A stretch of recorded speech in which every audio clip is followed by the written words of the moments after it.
ఓం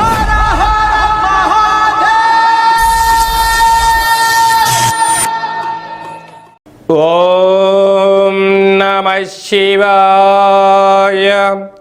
నమో నారాయణాయ.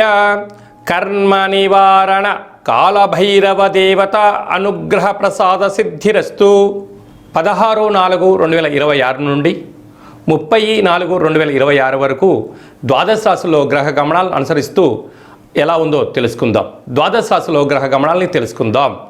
మేషరాశిలో ఏడాది తర్వాత రవి భగవానుడితో కూడుకున్న శుక్ర భగవానుడు, మిథున రాశిలో దేవగురు బృహస్పతి సంచార స్థితి, సింహరాశిలో కేతు సంచార స్థితి, కుంభరాశిలో రాహు సంచార స్థితి, మీనరాశిలో కుజుడు బుధుడు శని సంచార స్థితితో ద్వాదశ రాశుల్లో గ్రహ గమనాలు ఈ విధంగా ఉన్నాయి.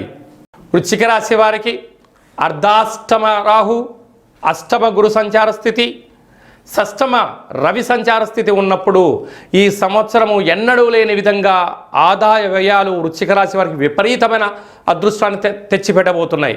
గ్రహ సంచార స్థితి అనుకూలంగా లేదు కనుక చైత్రమాస అమావాస్య సందర్భంగా ఎలాంటి విధి విధానం పాటించడం వల్ల గ్రహ దోషాన్ని తొలగించుకొని అపార కుబేర సంపన్నులు కావాలనుకుంటున్నట్లయితే ఈ వీడియోలో సవివరంగా సంపూర్ణంగా తెలుసుకుందాం.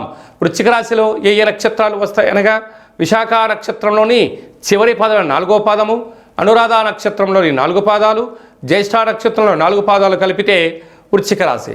రాశాధిపతి కుజ భగవానుడు. వీరికి పంచమ స్థానంలోనే రాశాధిపతి సంచారం చేయడం, అక్కడే బుధ భగవానుడు, అక్కడే శని సంచార స్థితి ఉండడం వలన పిల్లలు పెద్దవారు అందరూ కలిపి ఆధ్యాత్మిక తీర్థయాత్ర కార్యక్రమం చేయాలి అనుకుంటున్నారు. అది నెరవేరబోతుంది. కాకపోతే ఆన్లైన్ గేములకు వెళ్ళడం, అనేక రకాలుగా ఇబ్బంది గురవ్వడం, ఫేస్బుక్ వాట్సాప్ యూట్యూబ్లలో అనేక రకమైనటువంటి అది నిజమని నమ్మి మీరు కొన్ని ప్రయోగాలు చేసి డబ్బులు పోగొట్టుకునే పరిస్థితి చాలా అధికంగా ఉంటుంది. ప్రధానంగా సినిమా తారలు, టీవీ ఆర్టిస్టులు, జర్నలిస్ట్ రంగంలో ఉండబడిన వారు, వ్యాపారస్తులు, సేవారంగ కార్యక్రమంలో ఉండబడిన వారు తస్మాత్ జాగ్రత్త. 6వ స్థానంలో రవి సంచారించడం వలన అసలు ఇది వేసవికాలం అవడం వలన మీకు సకాలంలో తిండి నిద్ర అవసరం.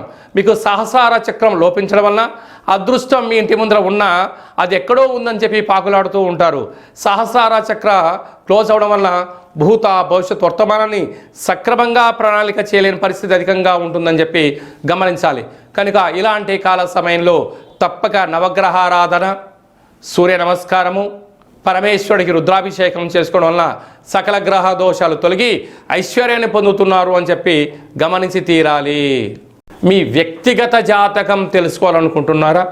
మీ యొక్క పేరు, పుట్టినటువంటి తేదీ, నెల, పుట్టినటువంటి సంవత్సరము, సమయము రాసి ఈ కింది వరకు వాట్సాప్ ద్వారా మీరు పంపించగలిగినట్లయితే 100 సంవత్సరాల జాతకాన్ని రాసి పంపించి మీరు పుట్టినప్పుడు గ్రహ గమనాలు ఎలా ఉన్నాయి, ప్రస్తుతం ఎలా ఉంటున్నాయి, ఈ పరాభవన సంవత్సరంలో ఎలాంటి విజయాలు పొందాలో తెలియచేస్తూ రాబోయేటువంటి కాలంలో అద్భుతమైన యోగాలను దోషాలను తెలియచేస్తూ మీ యొక్క జీవితంలో సువర్ణమయంగా కావాలని కోరుకుంటున్నాం కనుక ఈ కేంద్రంలో సంప్రదించి తెలుసుకోగలరు.